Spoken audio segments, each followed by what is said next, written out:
Okay, just a super quick look at jsFiddle and the monster game that we saw in class, just to make sure you can rewind and replay this if it's not making sense to you. We played a little bit with things like modifying the CSS to see, okay, well, what does this do? And you can make a change and run it and see, oh, yeah, that's the border on this thing called a canvas, and I just made it a bit thicker there. I could even come in and modify something in the HTML.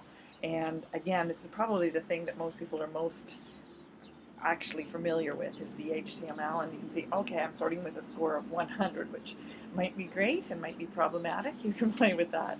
But it's down here where we think the rubber really hits the road in the JavaScript. It's probably most new to most people.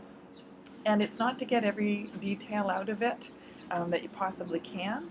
It's to try to experiment with some of the things that are in front of you and determine what the JavaScript is doing, what the HTML is doing, and what the CSS is doing.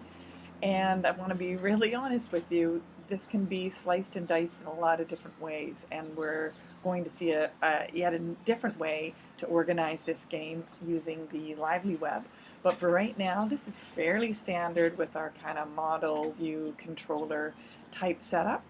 And just to get you started, this is the way that you start to navigate it. Again, your result is shown down here. Get in there and start ripping it up. Now, you can create your own account. I'm logged in here myself, and I've saved this, and I can do these updating of the changes that I had, which is probably a pretty bad idea because I had just messed that up. But that's the way that you can interact with this. Make sure that as you're making your changes, you record what's going on because you'll have to report them in the lab, and have a ton of fun with jsFiddle.